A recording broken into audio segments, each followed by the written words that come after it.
macam ni. Jangan sampai macam ni bang. Relax lah bang. Bang, jangan macam ni bang. Bang, jangan macam ni. Jangan macam ni bang. Jangan macam ni. Bang, jangan macam ni. Jangan macam ni. Jangan macam ni bang. Jangan macam ni. Jangan macam ni. Jangan macam ni. Jangan macam ni. Jangan macam ni. Orang tu meniaga je bang. Jangan meniaga. Orang meniaga je. Apa kau macam ni? Kalau mati orang tu tanya. Kalau mati orang tu tanya. Kalau mati orang tu macam mana? Kalau mati orang tu macam mana? Woi, apa Roy? Apa Roy? Hei, apa? Assalamualaikum warahmatullahi wabarakatuh. Sahabat kata per kata. Seperti itulah nasib warga kaum Melayu Malaysia di negeri Malaides, yang tak seperti harapannya. Karena mereka selalu percaya kalau mereka adalah kaum yang diistimewakan, di antara kaum-kaum yang lainnya. Ternyata hak istimewa tidaklah sepenuhnya diberikan kepada kaum Melayu di sana, mereka tetaplah menjadi patik atau hamba yang masih terbilang rakyat rendahan di negeri Malaides. Semua itu dikarenakan tidak adanya persamaan hak untuk hidup di negeri Malaides. Hak untuk mencari nafkah dengan jalan yang halalnya, melalui profesi apapun. Segala profesi yang digeluti masyarakat Malaysia harus memiliki izin, salah satunya adalah berdagang, meskipun itu menjadi seorang pedagang kecil. Mereka harus mengantongi izin dari pihak keamanan setempat, yang semua itu sudah ditetapkan oleh pemerintah kerajaan Malaysia, untuk apapun profesinya.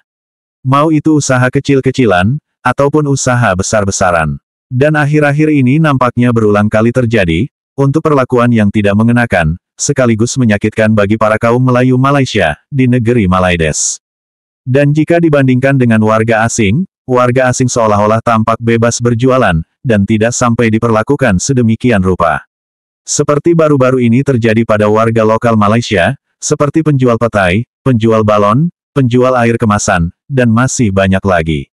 Warga Malaysia kerap kali mendapat perlakuan yang semena-mena dari petugas negeri Malaides. Padahal para pedagang kecil di negeri Malaides, hanya untuk mencukupi kebutuhan hidup sehari-hari, dan untuk kebutuhan di hari raya, bersama keluarga. Apa yang dialami oleh warga kaum Melayu Malaides, ternyata mendapat reaksi dari netizen negara tetangga. Yang mengecam perilaku para petugas keamanan negeri Malaides. Bahkan di kejadian terakhir, ada seorang penjual balon yang dianiaya oleh petugas keamanan negeri Malaides. Bahkan pedagang tersebut sampai masuk rumah sakit.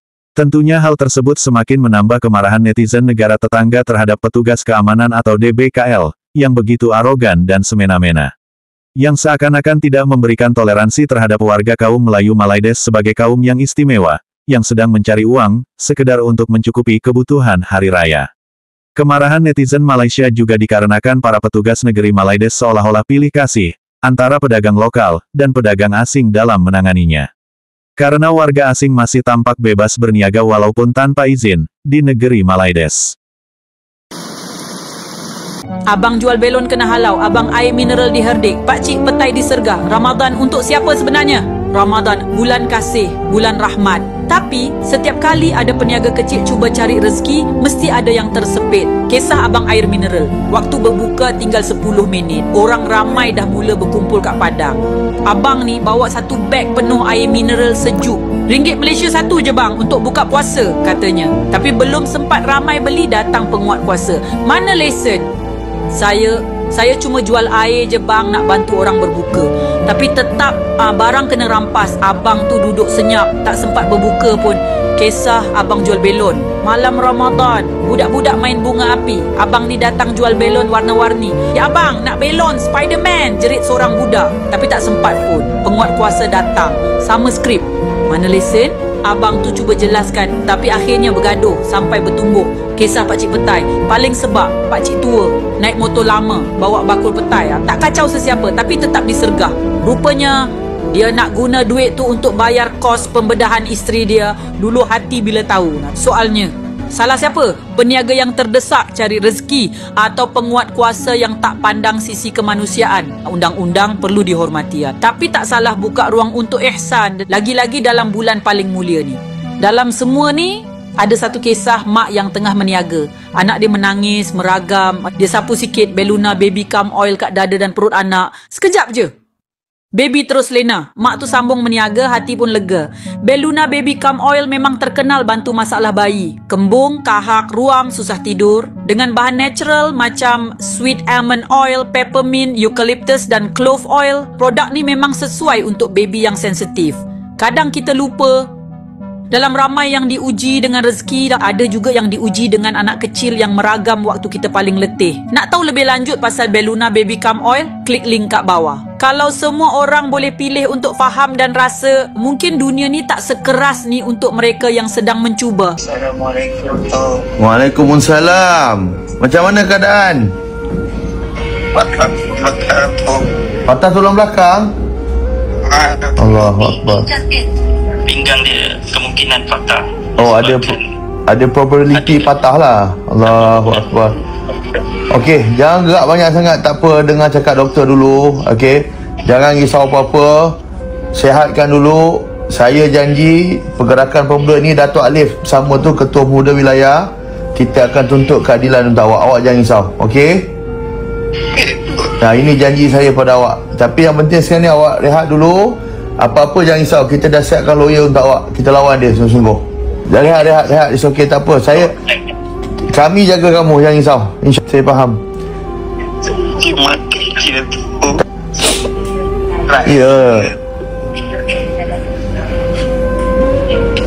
Ya, sabar ya. Saya faham, awak jangan risau.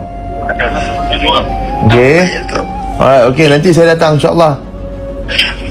Okey, Assalamualaikum. Selamat Hari Raya. Stay strong. Okay? Alright, okay, Assalamualaikum. Alhamdulillah kita baru lepas cakap dengan Abang Belon tadi. Untuk makluman semua, Abang Belon kini di hospital sedang menjalani rawatan dan dimaklumkan tadi oleh beliau kemungkinan tulang pinggangnya patah. Ini yang dimaklumkan, tapi yet to be confirmed. Sebab saya bercakap dengan Abang Belon tadi, pada masa yang sama Abang Belon ni memang ada nak cari rezeki lebih sebab ada hernia yang nak buat operation dan sebagainya. Tak apa, untuk dari segi perubatan dan juga keadilan dia, untuk lawyer semua kita akan siapkan dan kita akan lawan habis-habisan untuk kita tegakkan keadilan untuk Abang Belon. Ini bukan soal Abang Belon tu, ini soal rakyat di bawah ini yang perlukan keadilan daripada apa yang telah berlaku. Lihat dulu, okey?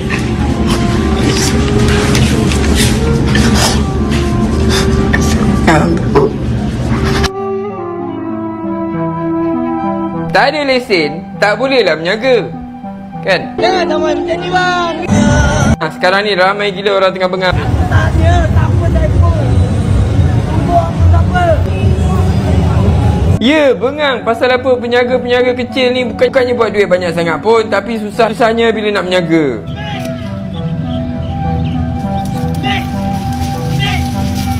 Pihak kata benda ni tak adil. Kenapa bila orang kita berniaga tak boleh, tapi orang lain? Ya lah, orang lain tu apa? Warga asing lah. Nice ah. Ahmad, orang Malaysia jual balloon nampak pukul. Ahmad. Orang China jual lampu. Boleh. Boleh. Orang China main niaga pura-pura bisu. Tengah pula orang kata kalau dah tak ada lesen tu haram lah. Tak boleh lah berniaga. Ada aku susah ke nak buat lesen ni? Kalau susah, kenapa? Boleh ke kita permudahkan orang-orang kita apply untuk dapatkan lesen supaya masing-masing boleh berniaga? Susah sangat ke? Satu benda je yang aku suka bila aku tengok semua benda ni berlaku. Hampir ke depan ramai orang yang nak menghulurkan bantuan. Cuma dekat sini saya nak minta tolong korang carikan saya Abang Belon tu. Esok lusa pun dah raya. Saya officer kat Ceras, saya nak bantu mana yang boleh. Kamu semua kena Abang Belon bila call saya. Saya menawarkan RM1 sebanyak RM1,000 untuk Abang Belon ini. Inilah Malaysia yang aku kenal. Saya ni jenis yang macam mana salah pun kekerasan tu bukan jalan penyelesaian dia. Tulang belakang patah tu. Ni baru lepas mana? Baru lepas scan.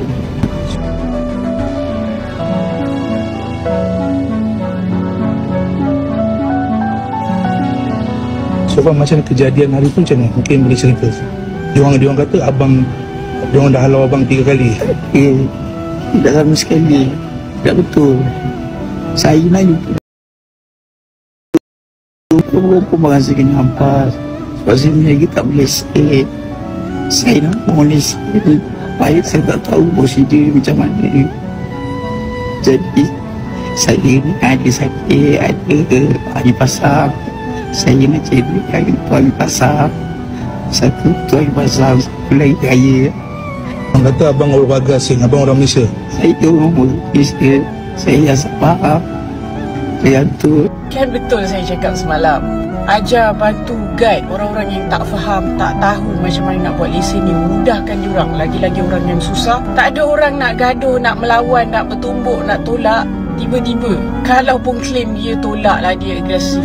Kena faham, Belon tu mungkin sumber terakhir dia untuk cari rezeki sebelum raya. Sebab tu dia cuba pertahankan. Kita ni tak faham situasi orang, tapi kita boleh faham bila kita tanya. Tapi tanya pun kena ada adab. Jangan 5 lawan 1, 10 lawan 1, 20 lawan 1. Patah tulang pinggang syuk. Untuk Abang Belon, semoga dipermudahkan, terus kuat ujian bulan Ramadan ni. Besok nak raya bang. Abang Belon heal dulu, ramai nak bantu ni. Orang susah kena anaya. Yang kaya, yang senang, makin gaya. Cara dia bukan dengan kekerasan. Malaysia ni bukan WWE.